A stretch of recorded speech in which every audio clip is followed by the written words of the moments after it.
여러분, 운동 좋아하시나요?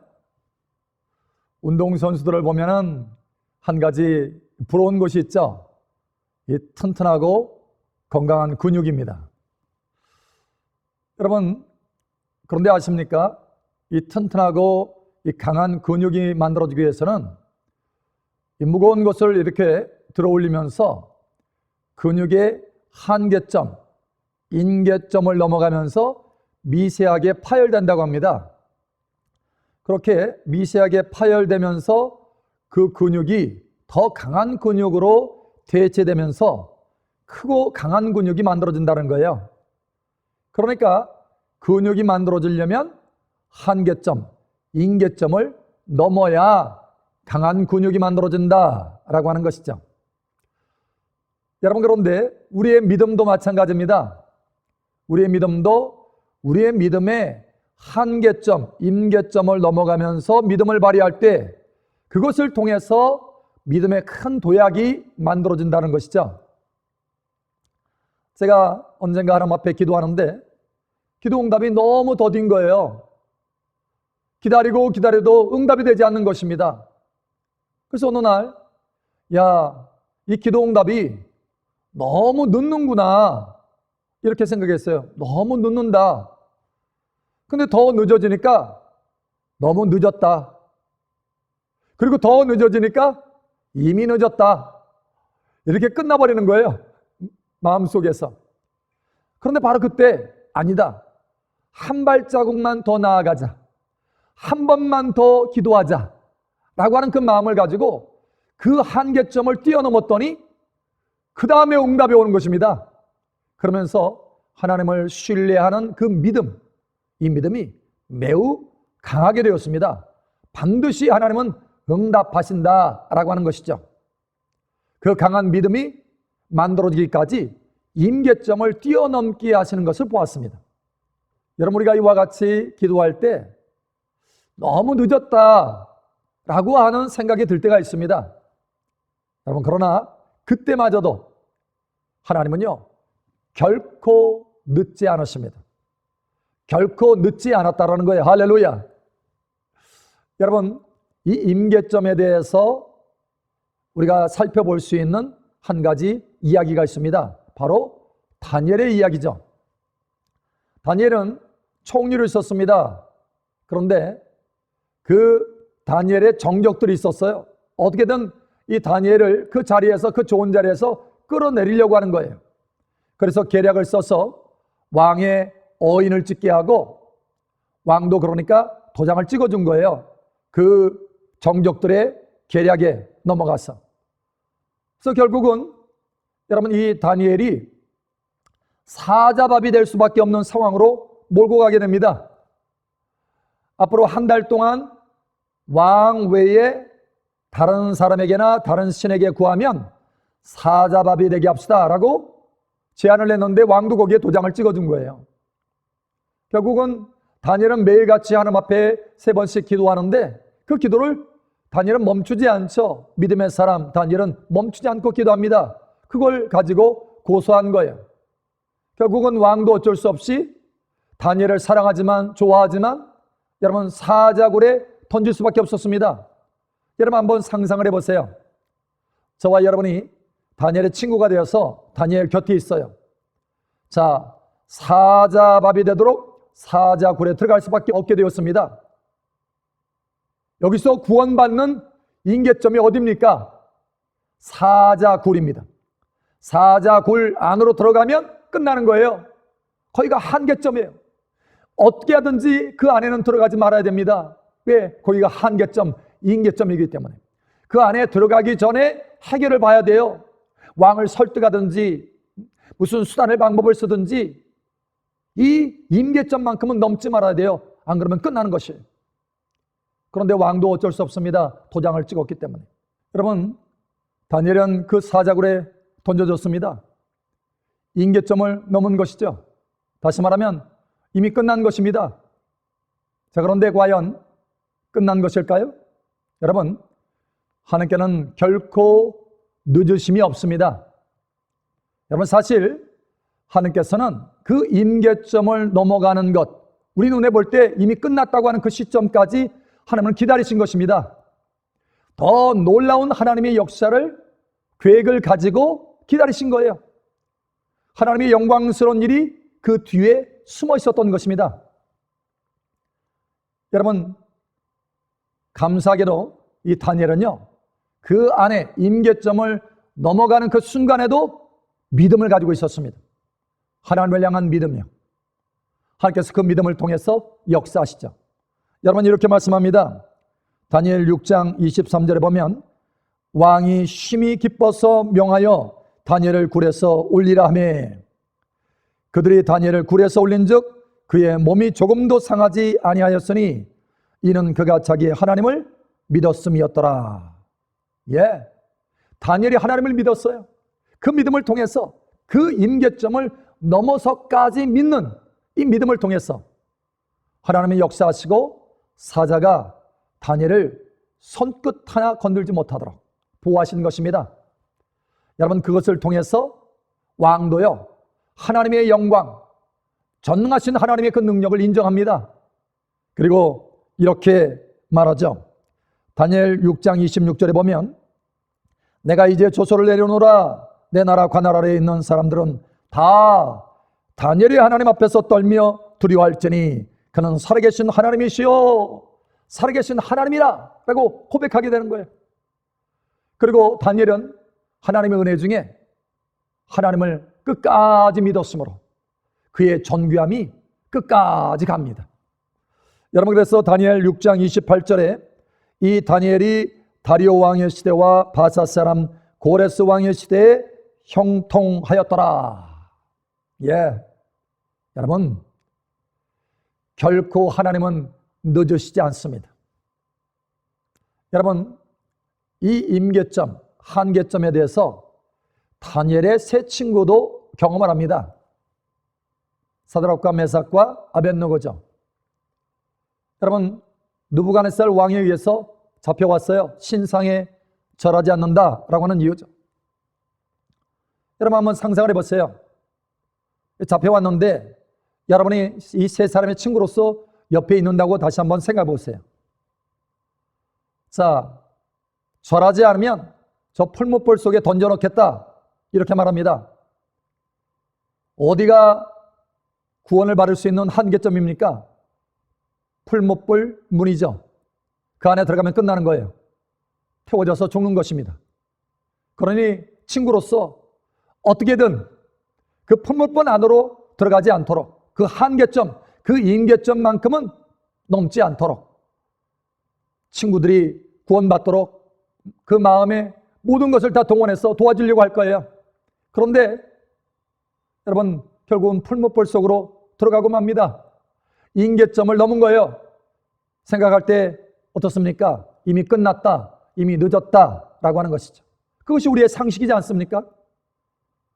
여러분, 그런데 늦지 않은 것입니다. 하나님은 결코 늦으심이 없습니다. 오히려 이것을 통해서 하나님이 놀라운 계획을 가지고 계신다는 거예요. 여러분, 이것을 꼭 기억하시기 바랍니다. 오히려 이 임계점을 뛰어넘는 것, 우리의 생각의 한계를 뛰어넘는 것, 이 과정을 통해서 하나님은 놀라운 것을 예비하셨다는 것입니다. 여러분, 감사하게도 이 세 사람 역시 다니엘처럼 끝까지 믿음을 가지고 있습니다. 여러분, 다니엘 3장 17절에 보면 이렇게 고백합니다. 왕이여, 우리가 섬기는 하나님이 계시다면 우리를 맹렬히 타는 풀무불 가운데서 능히 건져내시겠고 왕의 손에서도 건져내시리이다. 예, 풀무불 속에서도 건져주신다는 거예요. 이 믿음이 있었습니다. 여러분, 그러나 결국은 그 임계점, 한계점을 넘어서 풀무불 속에, 그것도 7배나 강렬한 풀무불 속에 던져지죠. 그런데 놀라운 일이 벌어집니다. 여러분, 이 세 사람이 그 풀무불 속에서 옷 하나, 머리털 하나 그슬림을 받지 않습니다. 뿐만 아니라 느부갓네살 왕이 봤더니 그 안에 세 사람이 던져졌는데 네 사람이 있는 거예요. 한 사람은 신의 아들들과 같더라 이렇게 말합니다. 여러분, 결국은 느부갓네살 왕이 그 세 사람을 꺼냅니다. 하나도 태움을 받지 않았어요. 여러분, 그래서 결국은 이 느부갓네살 왕이 하나님을 인정합니다. 그 교만한 사람이요, 하나님을 인정하는 거예요. 여러분, 그래서 이렇게 말합니다. 다니엘 3장 30절에 왕이 드디어 사드락과 메삭과 아벳노고를 바벨론 지방에서 더욱 높이니라. 예, 하나님의 계획이 있었다는 것이죠. 여러분, 오늘 하나님의 본문 말씀에도 그 임계점이 나옵니다. 바로 혀가 타는 시간이죠. 혀가 타는 때, 혀가 마른 때. 그저 목이 타는 정도가 아니에요. 내가 좀 목마르다, 이런 정도가 아닙니다. 혀가 마른 때예요. 혀가 너무 말라가지고 입천장에 들러붙어서 숨을 쉬기가 어려울 정도예요. 여러분, 혀가 말라보셨습니까? 혀 마르면요, 숨을 쉬기도 쉽지 않고요, 모든 것이 다 물로 보입니다. 그냥 길을 지나가다가 옆에 있는 논에 있는 그 물도 벌컥벌컥 마실 정도로 그런 아주 깊은 갈급함이 있는 거예요. 목마름과 다른 것입니다. 여러분, 그런데 이러한 때가 있다는 거예요. 자, 이러한 때에 우리는 생각합니다. 너무 늦었구나. 내가 하나님 앞에 기도하는데 지금 혀가 마르고 있는데 너무 늦었다. 하나님이 내게 응답하지 않으시는구나. 하나님이 나를 버리셨나? 이렇게 생각할 수 있습니다. 그래서 여러분, 오늘 본문에 이사야 41장 17절에 이렇게 말하지 않습니까? 가련하고 가난한 자가 물을 구하되 물이 없어서 갈증으로 그들의 혀가 마를 때에 나 여호와가 그들에게 응답하겠고 나 이스라엘의 하나님이 그들을 버리지 아니하실 것이라. 예, 하나님이 나를 버리셨나? 라고 느껴질 정도의 그런 단계까지 온다는 거예요. 그런데 하나님은 버리시지 않으셨다라고 말씀합니다. 바로 그때야말로 하나님이 응답하실 때다라고 말씀하시는 것입니다. 여러분, 하나님께서 이와 같이 혀가 마를 때까지 우리를 지켜보고 계시면서 하나님도 기다리시고 계시는 까닭이 있습니다. 혀가 마를 때는요, 보통 하나님께서 우리에게 특별한 기도의 응답을 가지고 계시는 때예요. 우리의 믿음을 끌어올리시는 가운데 그 특별한 응답을 주시려고 예비하시는 때라는 거예요. 오늘 하나님의 말씀을 보시기 바랍니다. 이사야 41장 18절에서 19절에 이렇게 말씀합니다. 내가 헐벗은 산에 강을 내며 골짜기 가운데 샘이 나게 하며 광야가 못이 되게 하며 마른 땅이 샘근원이 되게 할 것이며. 예, 산에서 강줄기가 흐르고요, 마른 땅에 샘근원이 만들어진대요. 또 내가 광야에는 백향목과 시띠나무와 화석류와 들감람나무를 심고 사막에는 잣나무와 소나무와 황양목을 함께 두리니. 광야와 사막에 어떻게 나무가 만들어질 수 있겠습니까? 세워질 수 있겠습니까? 그것도 백향목. 여러분, 백향목은요 30m가 넘는 우람한 나무입니다. 건축에 사용되는 건축 재료예요. 그 정도로 커다란 나무가 어떻게 사막에서 세워질 수 있겠습니까? 뿐만 아니라 유실수예요. 열매가 풍성한 나무들을 그곳에 세우겠다는 거예요. 이거는 하나님의 기적이 아니고서는 할 수가 없는 것들입니다. 그런데 바로 그 혀가 마를 때 응답하는데 하나님이 그 응답을, 아주 특별한 응답을 예비하셨는데, 산에서 강줄기가 흐르고 마른 땅에 샘근원이 만들어지고 광야와 사막에서 백향목이고 유실수고 그 풍성한 나무들이 일어난다는 거예요. 하나님의 놀라운 창조적인 기적들을 응답하여 주시겠다라고 하는 것입니다. 그러한 응답을 예비하고 우리가 혀가 마를 때까지, 그때까지도 우리의 믿음을 끝까지 붙들고 있느냐, 다시 한번 그것을 하나님께서 확인하고 계신다는 거예요. 여러분, 그러니 끝까지 믿음을 가지시기를 예수님 여러분 축복합니다. 혀가 마를 때라도 한 발자국 더 나아가 보세요. 여러분, 특별히 하나님께서 이 혀가 마를 때 이것을 우리에게 허락하시는 이유가 있습니다. 우리가 그냥 바로 혀가 마르지 않은 상태에서, 갈증이 없는 상태에서 응답이 있잖아요. 그럼 우리가 하나님 앞에 영광 돌리는 삶을 살지 않습니다. 사실 사울 왕과 다윗 왕의 그 인생의 스토리를 보면 알 수 있습니다. 사울 왕은요, 혀가 마른 적이 없습니다. 목도 마른 적도 없어요.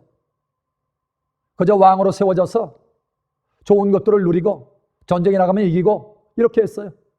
여러분, 그러다 보니까 이 전쟁이 자기 힘으로 이긴 줄 압니다. 그래서 자기 기념비를 세운 거예요. 여러분, 혀가 마를 때까지 그런 경험을 했다고 한다면 하나님 아니면 안 됩니다. 하나님이 도우셨습니다. 이렇게 고백할 텐데, 여러분, 자기 기념비를 세웠던 것입니다. 여러분, 반면에 다윗은요, 그의 인생 가운데 혀가 마를 때를 여러 번 경험합니다. 그것을 통해서 그의 인생 전체에 마른 땅에 강이 흐르고 샘고론이 생길 수 있도록 하셨다는 거예요. 여러분, 끊임없이 강줄기가 흘렀습니다. 은혜의 강줄기가 흘렀다는 거예요. 뿐만 아니라 다윗은요, 그의 삶을 통해서 그 혀가 마른 때를 경험했기 때문에 내 힘으로는 할 수 없다라는 것을 압니다. 이건 내 힘이 아니라 하나님께서 하셨다. 창조주 하나님께서 하셨다. 하나님이 기적의 손길로 역사하셨다. 이거를 너무너무 명확하게 하는 거예요. 그래서 하나님 앞에 모든 것에 있어서 영광을 돌리게 되는 것입니다. 그래서 오늘 본문 말씀에도 혀가 마를 때 하나님께서 응답하시고 응답하시는데 놀라운 창조인 것을 응답하신다. 그래서 이걸 알게 하시겠다라는 거예요. 그래서 이렇게 말씀합니다. 이사야 41장 20절에 무리가 보고 여호와의 손이 지으신 바요 이스라엘의 거룩한 이가 이것을 창조하신 바인 줄 알며 함께 하여며 깨달으리라 라고 말씀합니다. 창조주 하나님이 하셨다는 것을 깨닫게 한다는 거예요. 여러분, 이러한 깨달음이 어떻게 오느냐? 목이 마르고 우리가 기도하고 간구하는 가운데 끝까지 임계점을 통과하면서 목이 마르고 혀가 마를 때까지 그 통과하는 과정 가운데 하나님을 인정하는 그 믿음이 우리 안에 견고히 세워진다는 거예요. 사실 이것은 우리를 살리는 것입니다. 우리를 죽이려고 하는 것이 아니고, 우리를 망하게 하려고 하는 것이 아니고, 우리의 인생을 하나님의 믿음의 터 위에 견고하게 세우시려고 하는 것입니다. 오히려 이것이 은혜이다라는 거예요. 다윗은 바로 이러한 은혜를 경험한 사람입니다. 그러니 여러분, 이렇게 때로는 여러분이 기도하고 하나님 앞에 간구할 때 너무 늦는다, 너무 늦었다, 이미 늦었다 라고 할 때, 바로 그때라도 여러분 끝까지 한 발 더 나아가 보세요. 그 임계점을 뛰어넘어서, 여러분의 믿음의 그 한계점을 뛰어넘어서 한 발자국 더 나아가 보세요. 하나님 앞에 더 구해 보세요. 하나님은 계획을 가지고 계십니다. 여러분을 향해서 멋진 계획을, 창조적인 기적의 계획을 가지고 계십니다. 여러분이 상상할 수 없는 계획을 가지고 계십니다. 다니엘을 위해서 가지고 계셨듯이, 다니엘의 세 친구를 위해서 가지고 계셨듯이, 다윗을 위해서 가지고 계셨듯이 놀라운 계획이 있습니다. 그러니 한 발자국 더 나아가 보십시오. 끝까지 나아가 보십시오. 사실 제 인생에 아주 중요한 믿음의 그런 터가 만들어진 때가 있었습니다. 사실 그때 저도 이 혀가 마르는 것을 경험했습니다. 여러분, 바로 그것을 통해서 와, 이것이구나.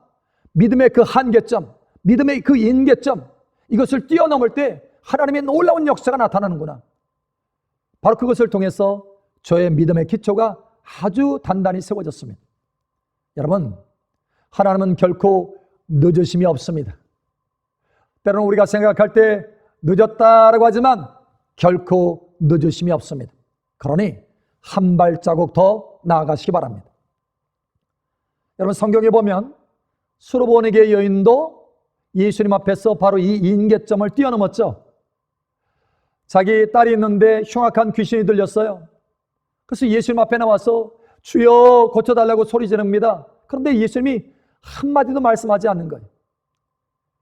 그때 옆에 제자들이 말합니다. 주여, 저렇게 소리 지르니까 돌려보내세요. 얘기합니다. 그러자 그때서 예수님이 한마디 하시는 거예요. 나는 이스라엘의 잃어버린 자들에게 보냄을 받았다라는 거예요. 사실 이 수르보니게 여인은 이방인이거든요. 그러니 너와 나는 아무 상관이 없다, 이런 뜻이에요. 여러분, 사실 이 정도 되면 실망해서 돌아갈 수 있지 않습니까? 그런데 이 수르보니게 여인은 실망하지 않고 끝까지 예수님을 붙듭니다. 오히려 더 가까이 달려옵니다. 달려와서 엎드립니다. 주여, 나를 불쌍히 여기소서. 자, 그런데 이때 예수님께서 결정적인 말씀을 하십니다. 자녀들의 떡을 개들에게 던짐이 마땅치 아니하다. 여러분, 얼마나 충격적인 말입니까? 이방인이라고 내미는 것도 참 힘이 든데 자녀들의 떡을 개들에게 던지는 것이 마땅치 아니하다라는 거예요. 여러분, 그런데 이 여인을 보십시오. 사실 이미 한계점을 넘은 것이 아닙니까? 이미 끝난 것이 아닙니까? 응답하지 않겠다라는 듯이 말씀하신 것처럼 보이지 않습니까? 그럼 이미 끝난 거예요. 그 말씀을 통해서 이미 임계점, 한계점이 넘어선 것입니다. 그런데 이 수로보르게 여인은 이 임계점을 넘어서까지 믿음을 갖고 나아갑니다. 주여, 개들도 주인의 산에서 떨어지는 부슬기를 먹나이다. 와, 여러분, 예수님은요, 이 여인의 믿음을 칭찬하십니다. 어떻게 보면 이 여인에게 자녀가 구원받기 위해서는 이러한 믿음이 필요하기 때문에 예수님이 이 믿음, 한계를 뛰어넘는 이 믿음까지 끌어올리시기 위해서 그렇게 말씀하신 것일 수도 있어요. 그런데 결국은 이 여인은 그 믿음의 위치까지 오지 않습니까? 예수님이 칭찬하십니다. 여자여, 내 믿음이 크도다. 예. 여러분, 그 이후로 딸이 고침을 받습니다. 그래서 이렇게 말씀하지 않습니까? 마태복음 15장 28절에 이에 예수께서 대답하여 이르시되 여자여, 내 믿음이 크도다. 내 소원대로 되리라 하시니 그때로부터 그의 딸이 나으니라. 여러분, 그렇습니다. 여러분, 주님이 응답하지 않으려고 하시는 것이 아니에요.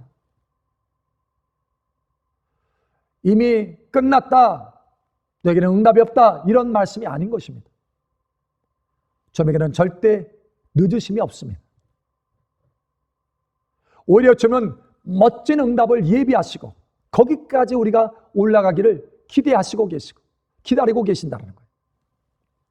그러니 한 발자국 더 올라가십시오. 신호등을 여러분 보십시오. 녹색불은 어느 때 켜지나요? 노란불에서 켜지지 않습니다. 빨간불을 넘어서 녹색불이 들어옵니다.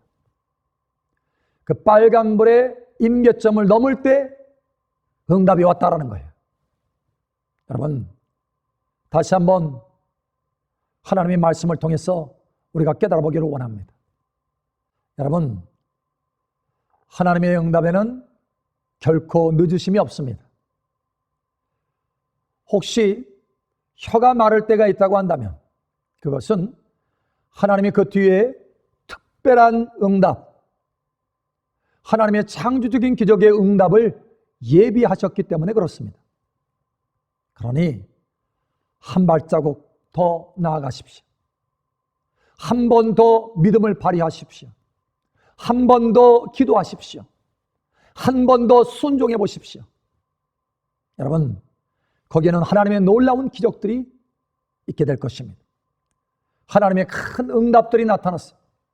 그동안 여러분이 목말랐던 것 해결할 뿐만 아니라 타들어가던 그 혀가 시원하게 될 뿐만 아니라 여러분의 인생 전체를 향해서 하나님의 놀라운 강줄기가 흐르게 될 것이고 여러분의 인생의 전체를 통해서 하나님의 샘군원이 만들어지게 될 것입니다.